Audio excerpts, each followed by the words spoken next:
महफिल Urdu YouTube channel पर आपका एक बार फिर इस्तकबाल करते हैं, स्वागत करते हैं और आपको खुशामदीद कहते हैं। साथियों, जैसा कि आपको पता ही होगा कि उत्तराखंड डीएलएड के प्रवेश परीक्षा के फॉर्म भरने प्रारंभ हो चुके हैं और फॉर्म भरने की लास्ट डेट क्या है, सिलेबस क्या रहेगा, सीटें कितनी हैं और एज का क्राइटेरिया क्या है और कैसे तैयारी करें, इस बारे में आज हम विस्तार से बात करेंगे, तफसील से गुफ्तगू करेंगे। अगर आपने अभी तक इस चैनल को सब्सक्राइब नहीं किया है तो कर लीजिए और घंटी का बटन दबाना बिल्कुल ना भूलिए। साथ ही हम आपको बता दें कि अगर आपने डीएलएड का फॉर्म भर लिया है या आप भरना चाहते हैं तो तैयारी उसकी कैसे करेंगे, उसके जो प्रीवियस क्वेश्चन पेपर है वो कहाँ से मिलेंगे, उन सब सवालों का जवाब आपको इस वीडियो में मिलने वाला है। और आपके लिए सबसे बेहतर तरीका ये होता है तैयारी करने का कि आप सबसे पहले प्रीवियस ईयर के क्वेश्चन पेपर सॉल्व कर लें।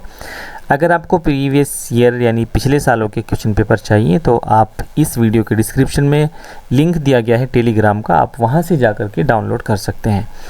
चलिए तो शुरू करते हैं आज की गुफ्तगू। और सबसे पहले आपकी स्क्रीन पर एक लेटर दिख रहा है, यह है कार्यालय सचिव उत्तराखंड विद्यालय शिक्षा परिषद रामनगर नैनीताल का। ठीक है, तो 6 सितंबर 2025 को ये जारी हुआ है।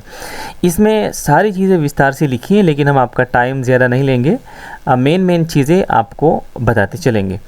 सबसे पहले ये देखिए, आप 7 सितंबर 2025 से आपके ऑनलाइन फॉर्म जो हैं वो प्रारंभ हो चुके हैं। तो फॉर्म भरने की जो स्टार्टिंग डेट है वो 7 सितंबर 2025 है और जो आपकी लास्ट डेट है फॉर्म भरने की वो है 6 अक्टूबर 2025। ठीक है, तो इसी तरह फॉर्म के जो फीस सबमिट होनी है उसको सबमिट करने की लास्ट डेट 8 अक्टूबर 2025।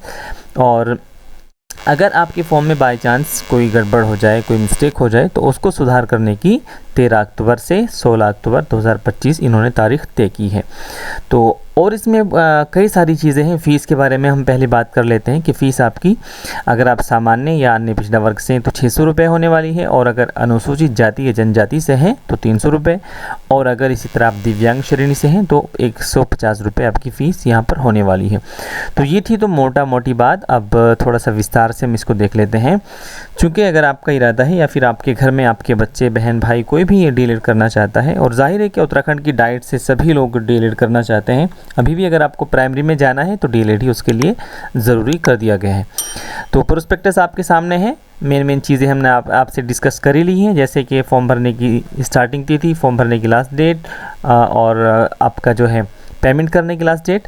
और यहाँ पर आपको बताया गया है कि जो आपका एग्ज़ाम होने वाला है वो प्रपोज्ड है 22 नवंबर 2025 को, दिन रहेगा सैटरडे। ठीक है, तो ये चीज़ें थी। अब आइए इसमें थोड़ा सा विस्तार से इस पर चर्चा करते हैं। देखिए, इन्होंने कहा है कि जो आपका ऑनलाइन आवेदन है वो ओनली ऑनलाइन माध्यम से ही लिया जाएगा और उसके लिए कोई ऑफलाइन स्वीकार नहीं किया जाएगा। ठीक है, तो ये पॉइंट आप क्लियर कर लीजिए। आपको सिर्फ ऑनलाइन फॉर्म भरना है, कोई हार्ड कॉपी वगैरह नहीं भेजनी है। दूसरा ये देख लीजिए आप, जो आपका फॉर्म भरने का जो परीक्षा की तिथि आपकी है वो 22 नवंबर है, जैसे कि हमने आपको बता दिया, 10 बजे से और 12:30 बजे, यानी कि 2-2.5 घंटे का ये आपका पेपर होने वाला है। ठीक है जी। आगे एक पॉइंट ये भी ध्यान रखिए कि आवेदन ऑनलाइन भरने की अंतिम तिथि 6 अक्टूबर 2025, ये सब चीज़ें हम आपको बता चुके हैं। ठीक है जी। अब हमने आपके लिए हाईलाइट किया है, सिर्फ वही चीज़ें बताएंगे जो आपके लिए ज़रूरी है। अच्छा देखिए, एक ये है कि अंतिम रूप से आवेदन पत्र जब आपका जमा हो जाएगा तो फिर किसी भी दशा में उसमें संशोधन नहीं होगा, इसीलिए आप बहुत केयरफुली अपने फॉर्म को भरवाइएगा। ठीक है, क्योंकि बार बार फॉर्म नहीं आते और इसमें एज का क्राइटेरिया भी होता है। अगर आपका एक बार ख़राब हो गया फॉर्म तो फिर दूसरी बार बहुत मुश्किल हो जाता है। अब फॉर्म कौन लोग भर सकते हैं, इसकी योग्यता क्या है, ठीक है, तो वो भी समझ लीजिए।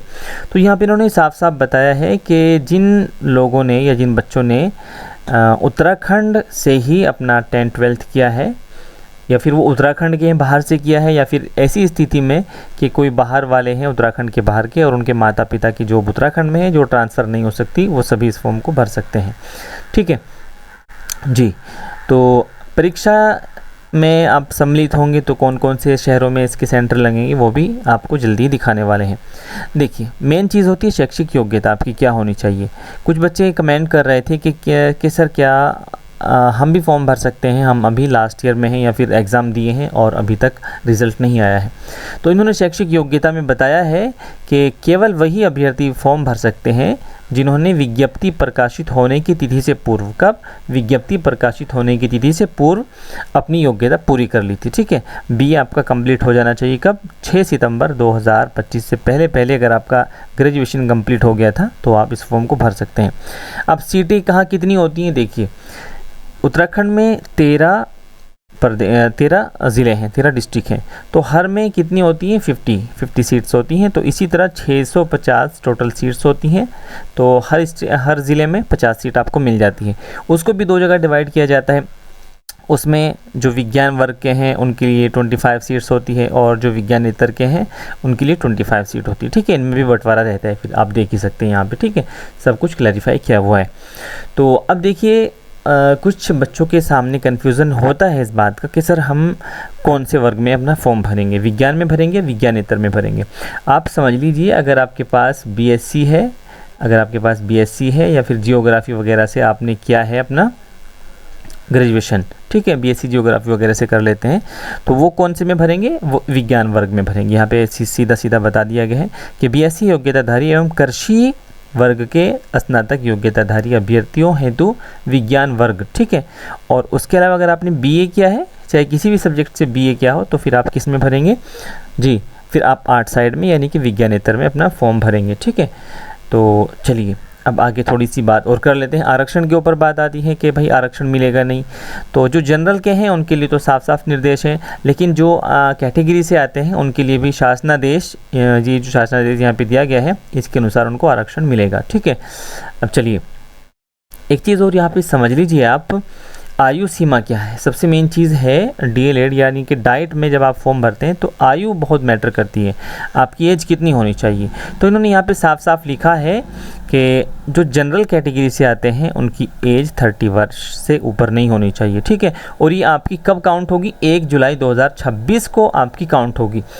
1 जुलाई कितनी, 1 जुलाई 2026 को आप 19 साल से कम और 30 साल से ज़्यादा के नहीं होने चाहिए। ठीक है, तो 19 साल से कम का तो आपको किसी भी हाल में नहीं लिया जाएगा, लेकिन 30 प्लस अगर आप हैं और आप किसी श्रेणी से हैं, SC ST OBC वगैरह से हैं या फिर दिव्यांग वर्ग से हैं, तो वहाँ पे आपको रिलैक्सेशन मिल जाता है अकॉर्डिंग टू आरक्षण। ठीक है, चलिए तो ये थी आपकी एज की बात।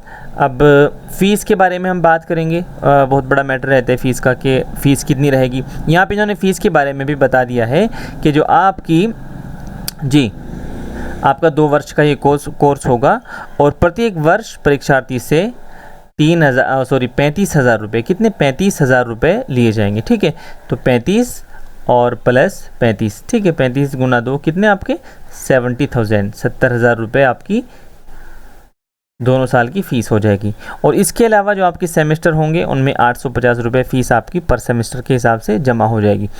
तो ये फ़ीस का मैटर भी आपका क्लियर हो गया। अब कुछ चीज़ें और बची हुई हैं, उनको भी देख लीजिएगा ज़रा जी। हाँ, चयन का आधार क्या होगा आपका, आपकी जो मेरिट बनेगी उसी के आधार पर चयन होगा, ऊपर से नीचे की तरफ आएगी, जो लास्ट कट ऑफ रुकेगी वहाँ तक आपका जी एडमिशन हो जाएगा।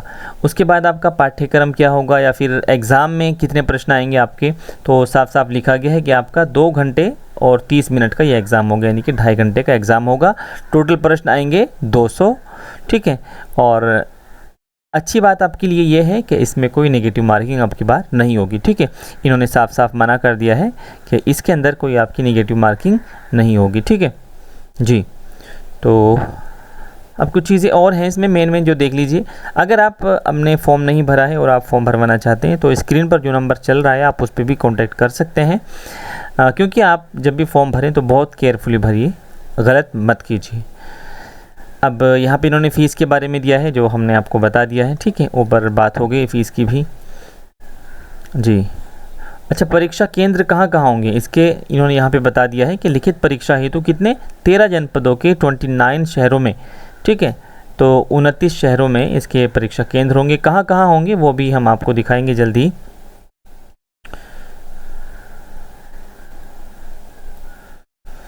आपके जो सबसे नज़दीक आपका सेंटर होगा आप वहीं के लिए भरिएगा।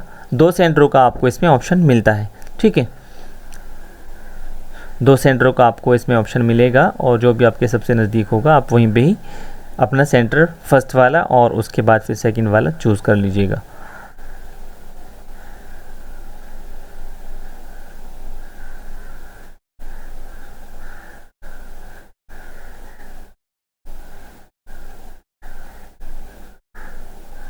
जी, आपके सामने जो लिस्ट है ये है जहाँ पे आपका परीक्षा सेंटर होंगे, ठीक है।